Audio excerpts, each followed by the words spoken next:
नमस्कार दोस्तों, स्वागत है आप सभी का हमारे वीडियो में। आज हम चर्चा करेंगे समांतर श्रेणी के बारे में। समांतर श्रेणी होती क्या है? देखो मैं कुछ संख्या लिख देता हूँ। समांतर श्रेणी ऐसी श्रेणी होती है जिसमें सभी पदों के मध्य का अंतर समान होता है। सभी पदों के मध्य का अंतर समान होता है। देखो देख लेते हैं, 2, 4, 6, 8 ये संख्याएं दे रखी है। अब इन संख्याओं में देखो 2 और 4 के अंतर मध्य का अंतर कितना है? +2। 4 और 6 के बीच का अंतर भी 2 का है। 6 और 8 के बीच का भी अंतर 2 का है। इसका मतलब ये सभी पदों के बीच का अंतर क्या है? समान है। इसका अर्थ ये है कि ये समांतर श्रेणी होगी। इसीलिए इन पदों के बीच के अंतर को, समांतर श्रेणी के पदों के मध्य के अंतर को क्या कहा जाता है? सार्वंतर। सार्वंतर या इसको डी से लिखते हैं। क्यों लिखते हैं? क्योंकि सार्वंतर का मतलब होता है सभी का अंतर, और सभी का अंतर समान होगा तभी वो श्रेणी कैसी होगी? समांतर श्रेणी होगी। देखो इसके लिए मैं लिख देता हूं, हम हमेशा पहला पद लिखते हैं ए से। ए से किसको लिख देते हैं हम? पहला पद। ठीक है। अगर मैं बात करूं, अब कुछ प्रश्न देखने वाले हैं, समांतर श्रेणी के प्रथम पद कैसे होता है और सार्वंतर कैसे निकालते हैं वो देखेंगे। देखो पहला पद मान लो ए है, तो दूसरा पद होगा, हमेशा हम अगर अगले वाला पद निकालते हैं तो उसको समांतर श्रेणी तभी होगी जब उसमें सार्वंतर जुड़ा हुआ होगा। क्योंकि पहला ए है तो दूसरा होगा a + d, तीसरा मान लो a + d में d जोड़ेंगे तो a + 2d। ठीक है। तो अब हम कुछ प्रश्न देखेंगे अगले पद निकालने के। समांतर श्रेणी का प्रथम पद निकालना सीखेंगे, सार्वंतर निकालना सीखेंगे, अगला पद निकालना सीखेंगे। अगले 4, 6, 10 कितने भी पद पूछ सकता है। तो अगले पद निकालने के लिए क्या होता है? हमेशा प्रथम पद में क्या जोड़ते जाओ? डी जोड़ते जाओ। अगर तीसरा पद निकालना है तो दूसरे पद में क्या जोड़ा हमने? डी जोड़ा। ऐसे चौथा पद निकालना है तो हम तीसरे पद में क्या जोड़ेंगे? डी जोड़ेंगे। a + 2d में डी जोड़ेंगे तो कितना आएगा? a + 3d। इसका अर्थ समझे? प्रत्येक अगला पद निकालने के लिए उसमें सार्वंतर जोड़ते जाओ। जैसे इसी उदाहरण को ले लेता हूं मैं, 2, 4, 6, 8 ये समांतर श्रेणी है। ये हम चेक कर सकते हैं कैसे? मैं अगर बात करूं तो इसका प्रथम पद क्या है? देखो प्रथम पद का मतलब होता है जो संख्या में सबसे पहले लिखा हो वो हमारा प्रथम पद या पहला पद होता है। तो इसमें पहला पद क्या हो जाएगा? 2। जो सार्वंतर होता है वो हम हमेशा दो क्रमागत पदों का अंतर देखते हैं। क्या देखते हैं? 2 क्रमागत पदों का अंतर। 2 क्रमागत का मतलब होता है लगातार, पहले दूसरा, दूसरा तीसरा, तीसरा चौथा, इन सभी का अंतर देख सकते हैं। तो डी निकालने के लिए हम दूसरे पद में से a2 लिख देता हूं। a के नीचे 2 लगा दिया, इसका मतलब दूसरा पद -a1। a1 या a बात एक ही, वो होता है पहला पद। दूसरे पद में से पहला पद घटाएंगे तो हमें सार्वंतर प्राप्त होगा। दूसरा पद कौन सा है हमारा? इसमें 4 है, और पहला पद कौन सा है हमारा? इसमें 2 है। तो 4 में से 2 घटाएंगे तो हमें क्या मिलेगा? 2। तो इसका मतलब हमारा डी कितना है? 2। इसी तरीके से अगर हमें डी चेक करना है तो हम तीसरे पद में से भी दूसरा पद घटा सकते हैं। मैंने बात की ना, डी क्या होता है? 2 क्रमागत पदों का अंतर, 2 लगातार पदों का अंतर होता है। लगातार पद हम पहला दूसरा ले लें, दूसरा तीसरा ले लें, तीसरा चौथा ले लें। ऐसे मत करना है पहला पद ले लो चौथा पद ले लो, ये लगातार कहां है? ठीक है।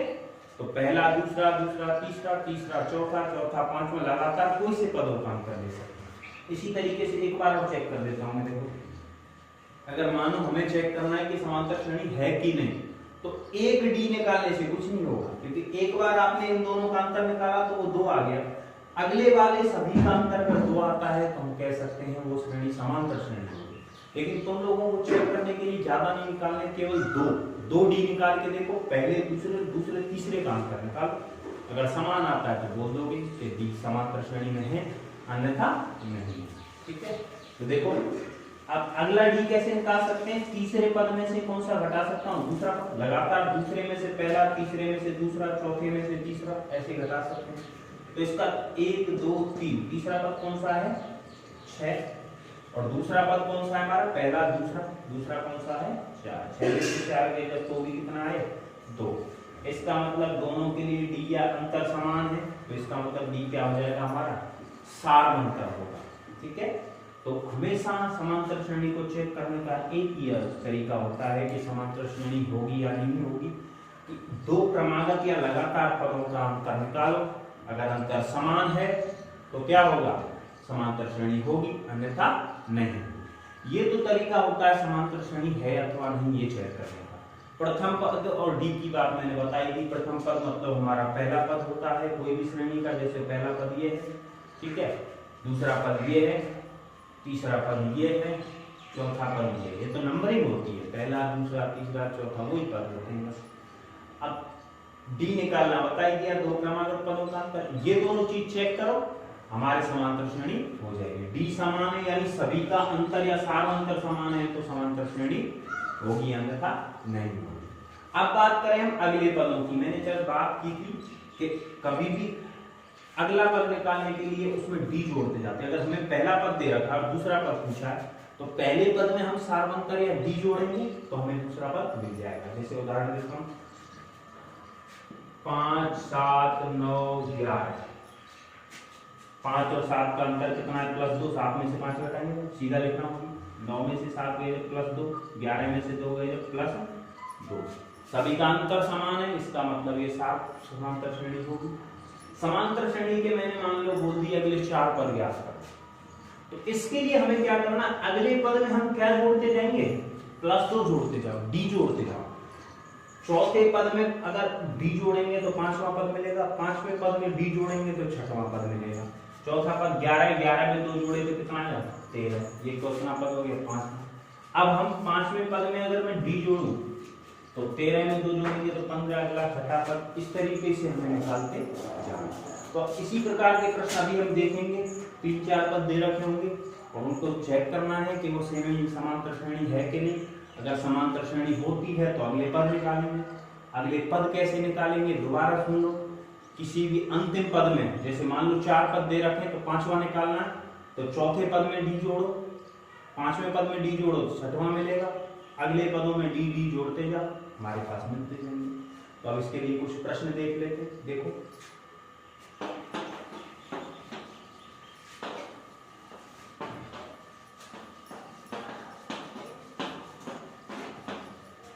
अब तुम्हारी एक प्रश्नावली चलती है 5 पॉइंट है, उसका एक प्रश्न है। तो प्रश्न क्या है देखो, निम्न श्रेणियों की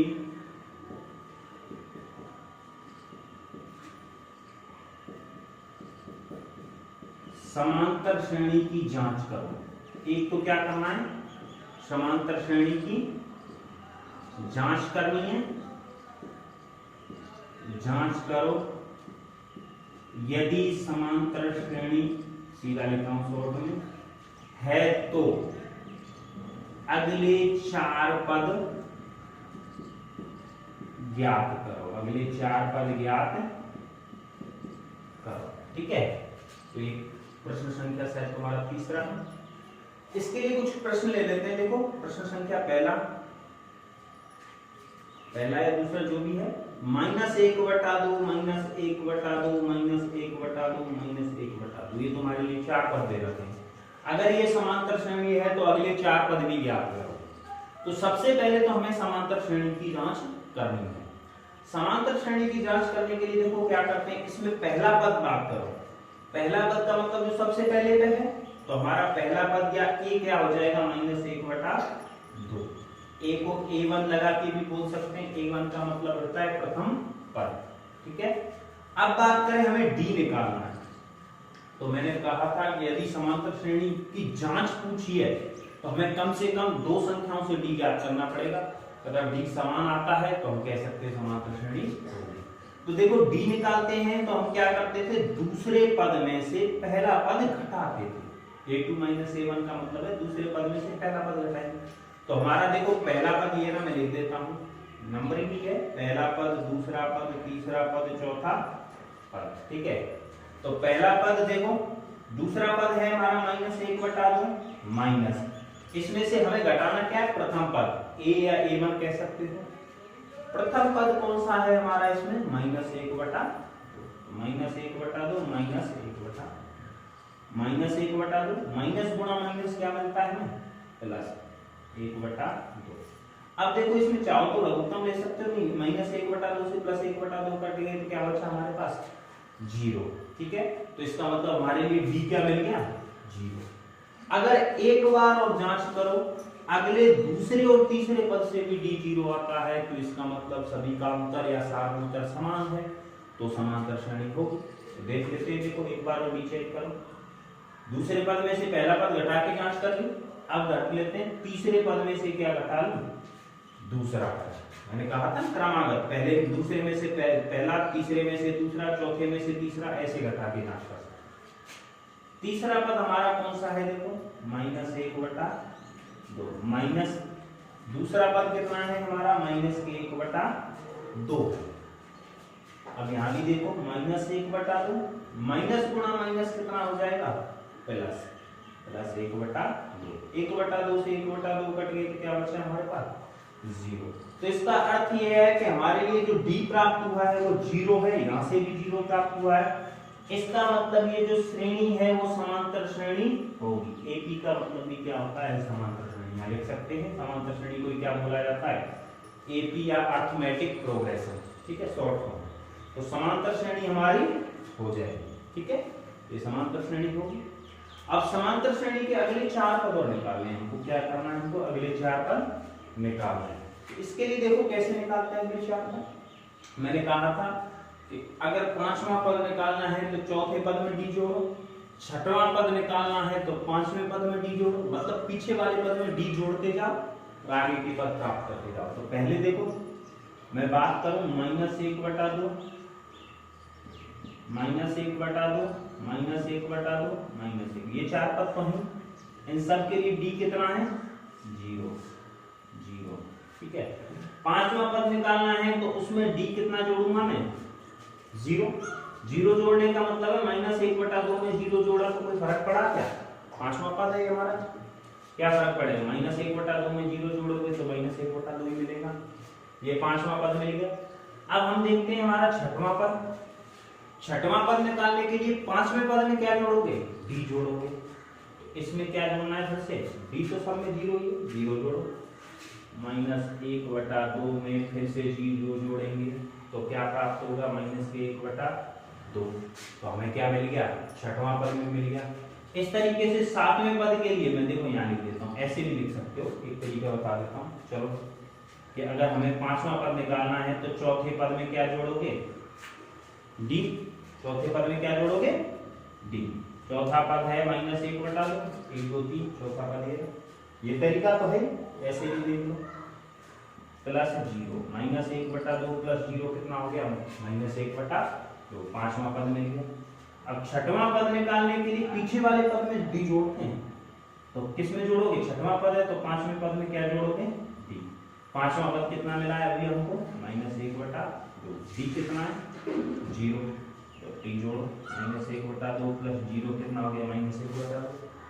7वां पद निकालो, 7वें पद के लिए किस में d जोड़ोगे, 6वें पद में, -1/2 + d कितना है 0, -1/2।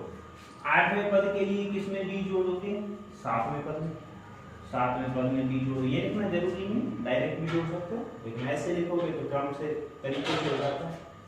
7वां पद -1/2, इसमें d जोड़ोगे 0, तो ये कितना मिल गया, -1/2। तो बात समझ में आई।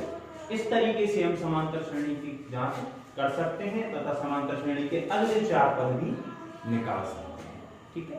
तो आप ये नोट करो, अगला क्वेश्चन और लिख लेते हैं, ठीक है। अगला क्वेश्चन है तुम्हारा,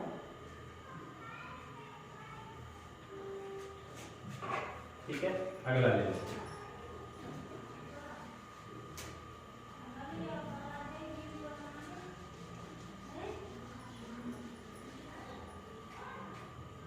अगला है देखो क्वेश्चन नेक्स्ट है a² a³ a4। ये हमारे लिए एक श्रेणी दे रखी है, इसका चेक करना है, इसकी जांच करनी है कि समांतर श्रेणी होगी कि नहीं होगी, ठीक है। तो समांतर श्रेणी की जांच के लिए देखो सबसे पहले हमारा पहला पद या a पहला पद तो हमारे पास क्या है, ए दे रखा है इसमें, इसको मैं a1 भी लिख सकता हूं या फिर a दे ही रखा है, a को ही प्रथम पद कहते हैं। हमारा दूसरा पद कौन सा होगा, a स्क्वायर।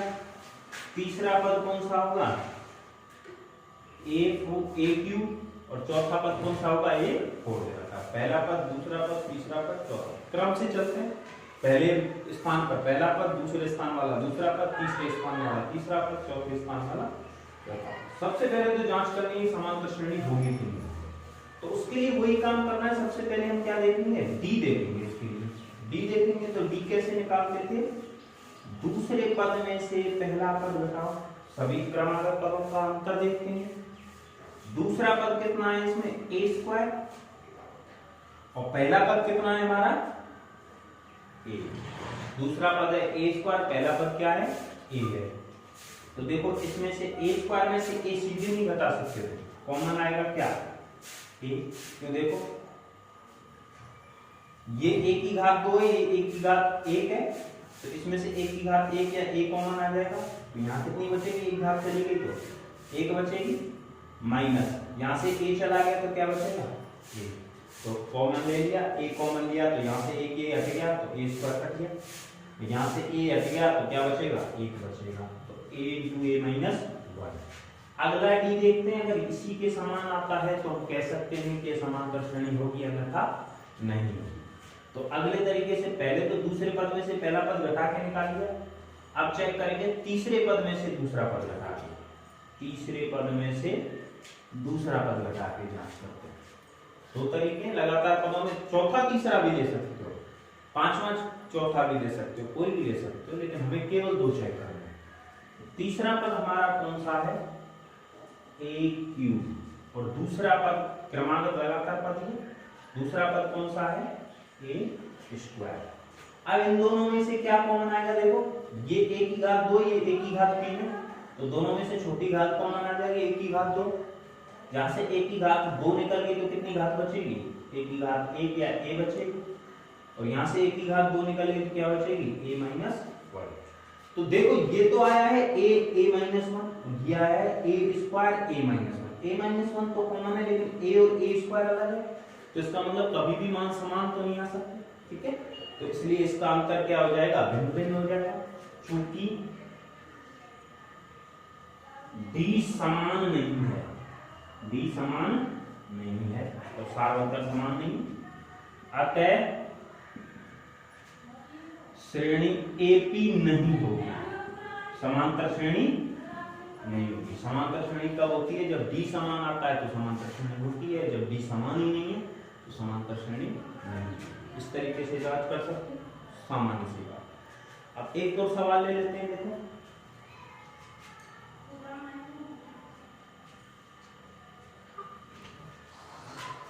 अगला सवाल है √3, √6, √9,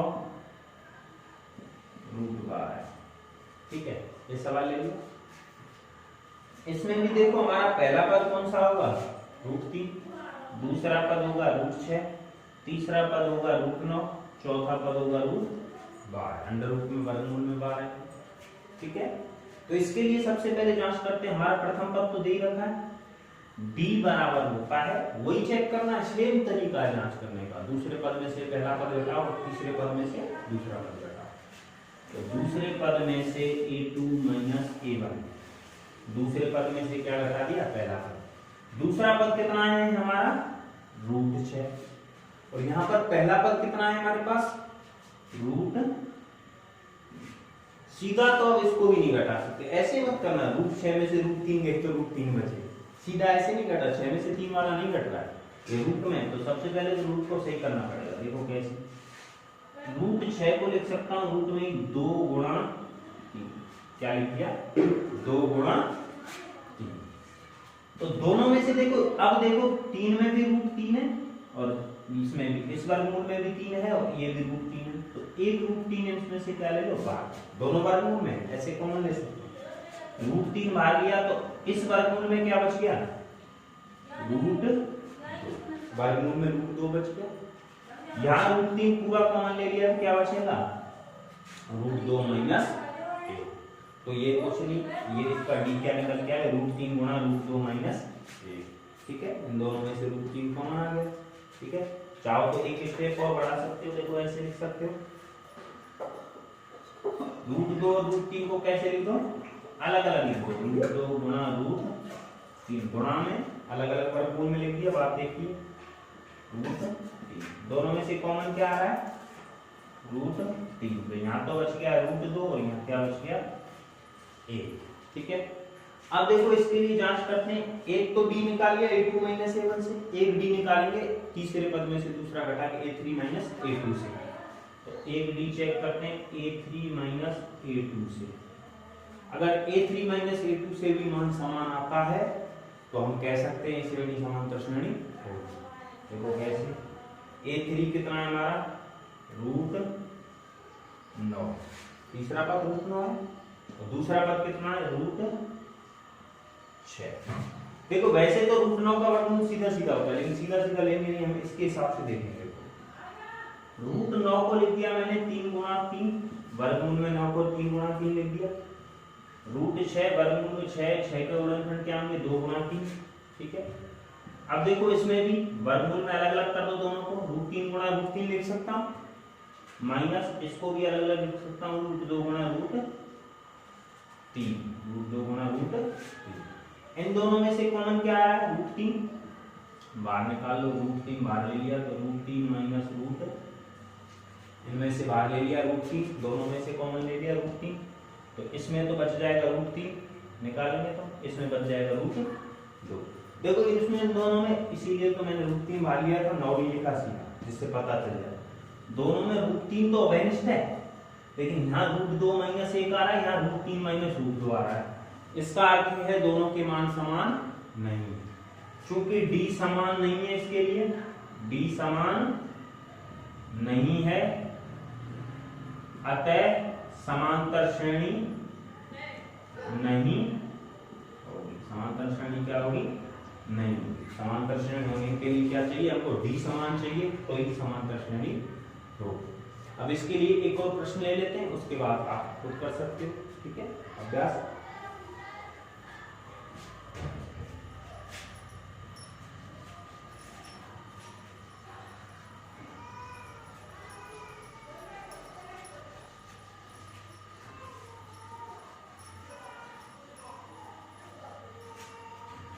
देखो अगला प्रश्न,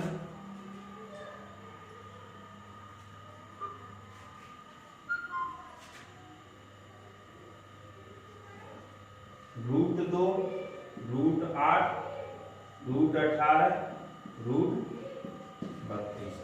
ठीक है, अब देखो इसके लिए भी जांच करते हैं। प्रथम पद ये हो गया, नंबरिंग दे रहे हैं, दूसरा पद, तीसरा पद और चौथा पद।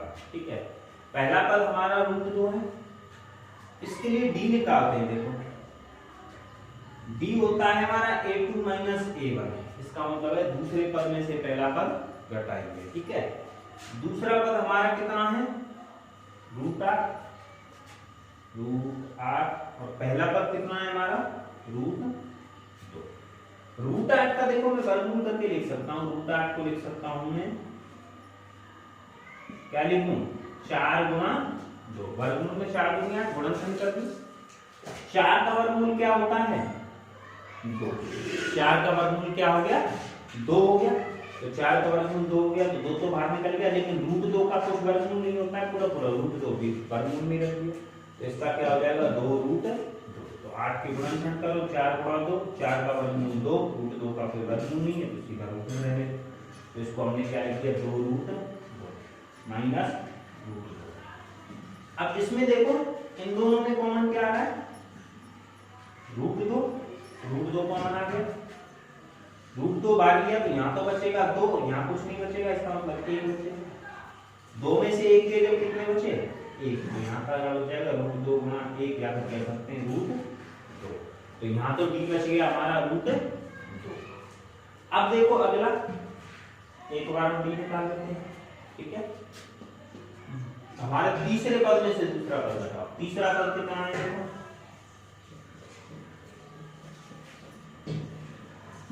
तीसरा पद है हमारा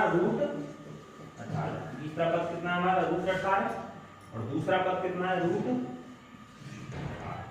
दूसरा पद हो गया रूट 8। तीसरे पद को मैं लिख सकता हूँ 18 को लिख सकता हूँ भीतर 9 गुणा 2, क्या लिख सकता हूँ 9 गुणा 2 और रूट 8 को लिख सकता हूँ 4 गुणा 2, गुणनखंड कर दिए इसे 18 9 दूनी 18 4 गुणा 2 4 दूनी 8, ठीक है। 9 का वर्गमूल कितना है 3, 9 का वर्गमूल 3 तो ये बच गया 3 रूट 2, रूट का वर्गमूल नहीं है तो उसको रूट में रहने दो। ऐसे 4 का वर्गमूल क्या है 2 और 2 का वर्गमूल नहीं है तो उसको रूट में ही रहने दो। 9 का वर्गमूल 3 बाहर निकाल दिया 9 को और 2 का वर्गमूल नहीं है तो उसको वर्गमूल में रहने दो। 4 का वर्गमूल 2 होता है और 2 का वर्गमूल नहीं है तो उसको वर्गमूल में रहने दो। अब देखो 3 रूट 2 2 रूट 2 इन दोनों में से क्या कॉमन आ गया रूट 2, भीतर क्या बचेगा 3, यहाँ तो 3 बच गया रूट 2 निकल गया था और यहाँ क्या बच जाएगा रूट 2 निकल गया तो 2, 3 में से 2 गए कितने बचे 1 रूट 2 गुना 1, तो यहाँ भी कितना मिल गया रूट 2।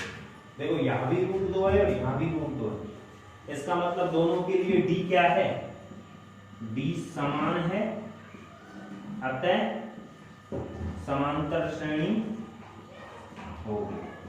इस श्रेणी क्या होगी समांतर श्रेणी होगी। अब जब d समान मिल गया तो हमें पता था कि इसके अगले 4 पद भी ज्ञात करने हैं, तो अगले 4 पद निकालो। अगले 4 पद के लिए तरीका बता ही रखा है तुमको कि देखो पहला दूसरा तीसरा चौथा दे रखा है। अगर 5वां पद निकालना है, क्या निकालना है 5वां पद निकालना है तो चौथे पद में क्या जोड़ना पड़ेगा मतलब अंतिम पद में डी जोड़ते जाओ और अगले पद निकालते जाओ। तो 5वें पद के लिए चौथे पद में डी जोड़ना पड़ेगा, 6वें पद के लिए 5वें पद में डी जोड़ना पड़ेगा। मान लो अगर केवल पहला पद दे रखा होता तो पहले पद में डी जोड़ते तो दूसरा पद मिलता है, दूसरे पद में डी जोड़ते हैं तो तीसरा पद मिलता है, तीसरे पद में डी जोड़ते हैं तो चौथा पद मिलता है। तो इसी तरीके से चौथे पद में क्या जोड़ो डी, चौथा पद कितना है रूट 32, रूट 32 में डी जोड़ेंगे, डी कितना है हमारा देखो रूट 2 में लाए तो डी जोड़ो रूट, सीधे मध्य जोड़ देना रूट 32 प्लस रूट 2 रूट 34, ऐसे नहीं कॉमन लेना पड़ेगा। रूट 32 को क्या लिख सकता हूं मैं देखो 8 गुणा 4, एक मिनट इसको 16 गुणा 2 लिख देते हैं, आसान हो जाएगा 16 दूनी 32, ठीक है।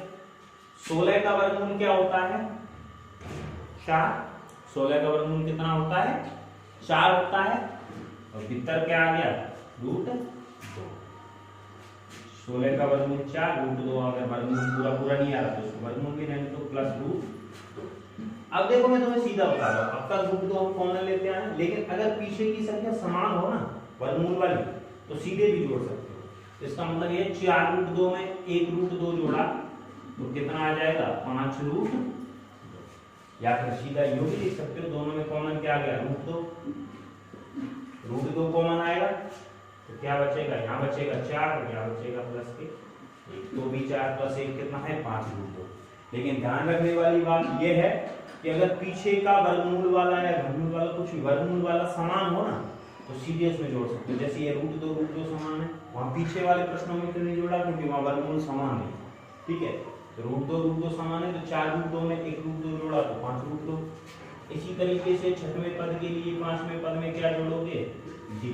अब सीधे देखते जाते हैं 5वां पद कितना मिला है हमको 5 रूट 2, 5वां पद कितना मिला है 5 रूट 2, 5 रूट 2 में डी जोड़ेंगे, डी कितना है हमारा रूट 2, 5 रूट 2 में 1 रूट 2 जोड़ा तो 5 प्लस 1 कितना हो जाएगा फिर से 6 रूट, सीधे करते जाओ रूट 2 समान है तो रूट 2 कॉमन लेके ऐसे कर सकते हो, नहीं सीधे देखो अगर पीछे का वर्गमूल अगर समान होता है तो 5 रूट 2 और ये कुछ रूट 2 नहीं तो 1 रूट 2, 5 रूट 2 में 1 रूट 2 जोड़ा तो 6 रूट 2। इसी तरीके से 7वें पद 6वें पद में क्या जोड़ोगे डी, 6वां पद क्या मिला है हमको 6 रूट 2, 6 रूट 2 में डी जोड़ोगे रूट 2 तो 6 रूट 2 में 1 रूट 2 जोड़ा तो क्या हो गया 7 रूट। इसी तरीके से 8वें पद के लिए किसमें जोड़ोगे 7वें पद में। ध्यान रखने वाली बात है जो बताई जा रही थी, पीछे वाले पदों में डी जोड़ते जाओ आगे वाले पद मिलते जाएंगे। 8वें पद के लिए 7वें पद में क्या जोड़ोगे डी, 7वां पद कितना है हमारा 7 रूट 2, 7 रूट 2 में 1 रूट 2 जोड़ेंगे तो 7 प्लस 1 कितना हो गया 8, तो कितना मिल गया 8√2। तो इस तरीके से हम सारे सवाल कर सकते हैं, वो हमारे ऊपर है। बाकी सवाल तुम्हारे लिए होमवर्क के लिए कीजिए, होमवर्क कर सकते हो, काम कुछ नहीं है, वही कुछ नहीं करना है हमें। सबसे पहले समांतर श्रेणी की जांच करनी है, उसके लिए डी निकालोगे दो तरीके से, एक तो a2 - a1 से, एक a3 - a2 से। दूसरे पद में से पहला पद घटाना और तीसरे पद में से दूसरा पद घटाना, दोनों समान आते हैं तो समांतर श्रेणी होगी। जब तो अगले चार पद निकालने, अगर समान नहीं आते हैं तो समांतर श्रेणी नहीं होगी, अगले चार पद नहीं निकालने। ठीक है, तो समांतर श्रेणी है तो अब उसके लिए अगले चार पद निकालने का तरीका बताया है मैंने। अंतिम पद में जैसे चार पद दे रखे तो चौथे पद में अगले पदों में डी जोड़ते जाओ। जैसे अगर पांचवां पद निकालना है तो उसमें डी जोड़ो, छठवें पद के लिए पांचवें पद में डी जोड़ो, सातवें पद के लिए सातवें पद के लिए छठवें पद में डी जोड़ो, पीछे वाले पदों में डी जोड़ते जाओ। ध्यान रखना है 5 है तो यहाँ 4 होगा, डी जोड़ो, 6 होता तो यहाँ 5 होगा, डी जोड़ो। ठीक है, तो ये ध्यान रख सकते हो, इस तरीके से सारे सवाल कर सकते हो। आज के लिए इतना है, बहुत बहुत धन्यवाद। देखो और कॉपी में